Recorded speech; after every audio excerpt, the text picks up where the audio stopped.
Hi, ಎಲ್ಲರೂ ಹೇಗಿದ್ದೀರಾ? ನಾನು ಚೆನ್ನಾಗಿದ್ದೀನಿ. ನಾನಿವತ್ತು ದೋಸೆ ಮಾಡ್ತಾಯಿದ್ದೀನಿ, ಜೋಳದ ಹಿಟ್ಟಿದ್ದು. ರೊಟ್ಟಿ ಬೇಜಾರಾಗಿದ್ದರೆ ತಿಂದು ಈ ಥರ ಮಾಡ್ಕೊಳ್ಳಿ, ಟೇಸ್ಟ್ ಮಾತ್ರ ಸೂಪರಾಗಿರುತ್ತೆ. ಮಾಡೋದು ಹೇಗೆ ನೋಡೋಣ ಬನ್ನಿ. ನೋಡಿ, ಕಾಣ್ತಿದೆ, ಕಲರ್ ಅಷ್ಟೇ ಟೇಸ್ಟಾಗಿದೆ, ಸೂಪರಾಗಿರುತ್ತೆ. ಒಂದ್ಸಲ ಟ್ರೈ ಮಾಡಿ ನೋಡಿ. ಈ ಥರ ಜೋಳದ ಹಿಟ್ಟಿಂದ ರೊಟ್ಟಿ ತಿಂದು ಬೇಜಾರಾಗಿದ್ದರೆ ಈ ಥರ ಟ್ರೈ ಮಾಡಿ ನೋಡೋಣ ಏನೇನು ಅಂತ. ಇದಕ್ಕೆ ಒಂದು ಈರುಳ್ಳಿ, ಕ್ಯಾರೆಟು, ಸ್ವಲ್ಪ ಕ್ಯಾಬೇಜು, ಇದನ್ನೆಲ್ಲ ಸಣ್ಣಗೆ ಕಟ್ ಮಾಡ್ಕೊಂಡು ತುರ್ಕೊಂಡಿದ್ದೀನಿ. ಕ್ಯಾಬೇಜು ಮತ್ತು ತುರ್ಕೊಂಡ್ಬಿಟ್ಟು ಹಾಕ್ಕೊಂಡಿದ್ದೀನಿ. ಕ್ಯಾರೆಟು, ಈರುಳ್ಳಿನ ಸಣ್ಣಗೆ ಹೆಚ್ಕೊಂಡು ಹಾಕ್ಕೊಂಡಿದ್ದೀನಿ. ಆ ಹಿಟ್ಟು ಎಷ್ಟಿರುತ್ತೋ ಅದಕ್ಕೆ ನೋಡ್ಕೊಂಡ್ಬಿಟ್ಟು ಜಾಸ್ತಿನೇ ಹಾಕ್ಕೊಳ್ಳಿ. ಜಾಸ್ತಿ ಹಾಕ್ಕೊಂಡಷ್ಟು ಚೆನ್ನಾಗಿರುತ್ತೆ ಟೇಸ್ಟು. ಇಷ್ಟು ಹಾಕ್ಕೊಂಡು ಉಪ್ಪು, ರುಚಿಗೆ ತಕ್ಕಷ್ಟು ಉಪ್ಪನ್ನು ಹಾಕ್ಕೊಂಡು ನೀರು ಹಾಕ್ಕೊಂಡು ಚೆನ್ನಾಗಿ ಕಲಿಸ್ಕೊಳ್ಳಿ. ದೋಸೆ ಹಿಟ್ಟಿನ ಅದಕ್ಕೆ ಕಲಿಸ್ಕೊಳ್ಳಿ. ಹಾಕ್ಕೊಳ್ತಾ ಇದ್ದೀನಿ ನಾನು. ನೀಟಾಗಿ ಕಲಿಸ್ಕೋಬೇಕು. ಕಲಿಸ್ಕೊಂಡು ಇದನ್ನು ನೆನೆಸೋದು ಬೇಡ, ಏನು ಬೇಡ, ಕ್ವಿಕ್ಕಾಗಿ ಫಾಸ್ಟಾಗಿ ಆಗುತ್ತೆ. 5 ಮಿನಿಟ್ಸಲ್ಲಿ ಅಷ್ಟೇ. ತರಕಾರಿ ಕಟ್ ಮಾಡೋದಷ್ಟೇ ತಡ. ನೀವು ಆವಾಗಲೇ ದೋಸೆ ಹಾಕ್ಕೋಬೋದು. ಟೇಸ್ಟ್ ಮಾತ್ರ ಅದ್ಭುತವಾಗಿರುತ್ತೆ. ಸ್ವಲ್ಪ ಒಂದ್ಸರಿ ಮಾಡಿ ನೋಡಿ. ಈ ಥರ ನೀವು ಪದೇ ಮಾಡ್ಕೋತೀರ, ರೊಟ್ಟಿನೇ ಬಿಡ್ತೀರ, ಅಷ್ಟು ಟೇಸ್ಟ್ ಚೆನ್ನಾಗಿರುತ್ತೆ. ನೋಡಿ, ನಾನು ಕಲಿಸ್ಕೊಂಡೆ ಪೂರ್ತಿ ಹಿಟ್ಟೆಲ್ಲ. ದೋಸೆ ಅದಕ್ಕೆ ಮಾಡ್ಕೊಂಡಿದ್ದೀನಿ. ಇವಾಗ ಹಾಕ್ತೀನಿ ನೋಡಿ, ಎಷ್ಟು ಚೆನ್ನಾಗಿ ಬರುತ್ತೆ. ತೆವಿ ಮೇಲೆ ಫುಲ್ ಕಾಯಬೇಕು. ಬೇಗ ಹಾಕಿದರೆ ಅಂಟ್ಕೊಳ್ಳೋ ಚಾನ್ಸಸ್ ಇರುತ್ತೆ. ಸ್ವಲ್ಪ ಜಾಸ್ತಿ ಕಾದ ಮೇಲೇ ನೀವು ದೋಸೆ ಹಾಕ್ಕೊಳ್ಳಿ, ಚೆನ್ನಾಗಿ ಬರುತ್ತೆ.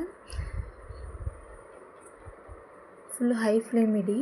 ದೋಸೆ ಹಾಕುವಾಗ ಹೈ ಫ್ಲೇಮ್ ಇಡೋದ್ರಿಂದ ಚೆನ್ನಾಗಿ ಬರುತ್ತೆ, ಅಂಟ್ಕೊಳ್ಳಲ್ಲ. ಇಲ್ಲದಿದ್ದರೆ ದೋಸೆ ಅಂಟ್ಕೊಳ್ಳೋ ಚಾನ್ಸಸ್ ಇರುತ್ತೆ. ಫುಲ್ ಹೈ ಫ್ಲೇಮ್ ಇಟ್ಟು ದೋಸೆ ಹಾಕ್ಕೊಂಡು ಆಮೇಲೆ ನೀವು ಫ್ಲೇಮನ್ನು ಕಡಿಮೆ ಮಾಡ್ಕೊಳ್ಳಿ. ಬೇಯಿಸ್ಕೋವಾಗ 1 ಮಿನಿಟ್ ಚೆನ್ನಾಗಿ ಬೇಯಿಸ್ಕೊಳ್ಳಿ, ಮೇಲೆಲ್ಲ ಹಸಿ ಎಲ್ಲ ಹೋಗೋವರೆಗೂ. ಮತ್ತು ಅವಸರ ಮಾಡಿ ಎತ್ತಕ್ಕೆ ಹೋಗಬೇಡಿ. ದೋಸೆ ಕಟ್ಟಾಗೋ ಚಾನ್ಸಸ್ ಇರುತ್ತೆ. ಸ್ವಲ್ಪ ನೀಟಾಗಿ ಬೇಯಬೇಕು, ಅದು ಗೊತ್ತಾಗುತ್ತೆ. ಇವಾಗ ನೋಡಿ, ಅದು ಬೆಂದಿದೆ ಪೂರ್ತಿಯಾಗಿ. ಲೋ ಫ್ಲೇಮಲ್ಲೇ ಚೆನ್ನಾಗಿ ಬೇಯಿಸ್ಕೊಳ್ಳಿ. ಬೆಂದಮೇಲೆ ಸ್ವಲ್ಪ ಮೇಲೆ ಎಣ್ಣೆ ಹಚ್ಕೊಳ್ಳಿ. ನಿಧಾನವಾಗಿ ಎತ್ಕೊಳ್ಳಿ. ಸೈಡಿಂದ ಸ್ವಲ್ಪ ಬಿಡಿಸ್ಕೋಬೇಕು, ಗೊತ್ತಾಗುತ್ತೆ ಅದಾಗಿದೆ ಅಂದರೆ. ಇಲ್ಲಾಂದರೆ ಹೇಳಲ್ಲ. ಬೇಗ ಎತ್ತಾಕೋಕ್ಕೆ ಹೋದರೆ ನೀವು ಚೆನ್ನಾಗಿ ಬರಲ್ಲ ದೋಸೆ. ನೋಡಿ, ಇವಾಗ ಎಷ್ಟು ಚೆನ್ನಾಗಿ ಬಂದಿದೆ. ಸೊ ಕಲರ್ ನೋಡಿದ್ರೇ ಗೊತ್ತಾಗುತ್ತೆ.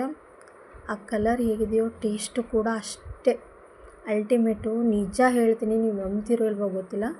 ದೋಸೆ ಹಾಕುವಾಗ ಸ್ಮೆಲ್ ಮಾತ್ರ ಸಖತ್ತಾಗಿ ಬರ್ತಾಯಿತ್ತು. ಘಮ, ಬಜ್ಜಿ ಕರಿಯುವಾಗ ಬರುತ್ತಲ್ಲ ಸ್ಮೆಲ್ಲು, ಆ ಥರ ಸ್ಮೆಲ್ ಬರ್ತಾಯಿತ್ತು. ನಿಜ, ಒಂದ್ಸರಿ ನೀವು ಟ್ರೈ ಮಾಡಿ ನೋಡಿ, ನಿಮಗೆ ಗೊತ್ತಾಗುತ್ತೆ ನಾನು ಹೇಳಿರೋದಕ್ಕಿಂತ. ಸೊ ಕಲರ್ ಅಷ್ಟೇ ಟೇಸ್ಟು ಸಖತ್ತಾಗಿತ್ತು.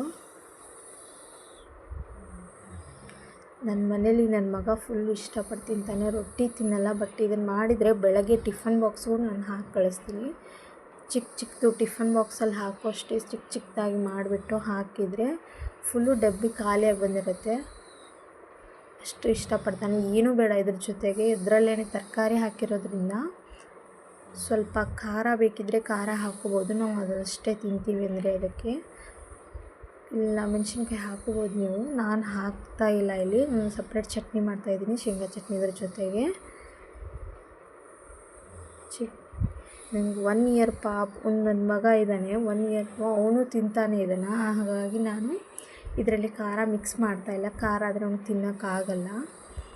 ಇವಾಗ ನೆಕ್ಸ್ಟ್ ದೋಸೆ ಹಾಕ್ಕೋತೀನಿ ನೋಡಿ, ಇನ್ನೊಂದು. ಸೊ ಅವನು ಕೂಡ ಇದನ್ನ ಇಷ್ಟಪಟ್ಟು ತಿಂತಾನೆ. ಅವನಿಗೋಸ್ಕರ ನಾನು ಇದರಲ್ಲಿ ಹಸಿಮೆಣ್ಸಿನ್ಕಾಯಿ ಹಾಕ್ತಾಯಿದ್ದೆ. ಸೊ ಮಿಕ್ಸಿ ಮಾಡಿಟ್ಕೊಂಡಿರುವಂಥದ್ದು ಅರ್ದಿರುವಂಥ ಹಸಿಮೆಣ್ಸಿನ್ಕಾಯಿ ಹಾಕ್ತಾಯಿದ್ದೀನಿ ನಾನು ಇದರಲ್ಲಿ. ಬಟ್ ಇವಾಗ ಹಾಕ್ತಾಯಿಲ್ಲ, ಯಾಕೆಂದರೆ ಅವನು ತಿನ್ನೋದ್ರಿಂದ. ಸೊ ಮಕ್ಕಳು ಎಲ್ಲ ಇಷ್ಟಪಟ್ಟು ತಿನ್ನಬೇಕಪ್ಪ ಅಂದರೆ ಈ ಥರ ಮಾಡಿ, ತುಂಬ ಚೆನ್ನಾಗಿರುತ್ತೆ ಟೇಸ್ಟು.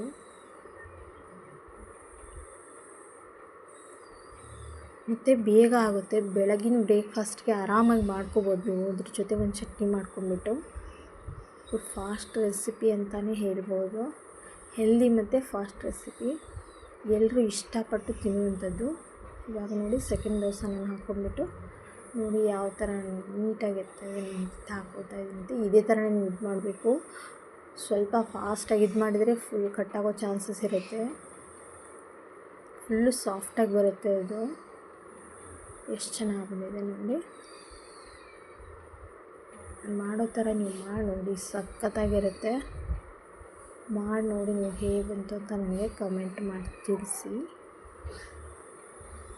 ಸರಿ, ಟ್ರೈ ಮಾಡಿ ನೋಡಿ. ಇವಾಗ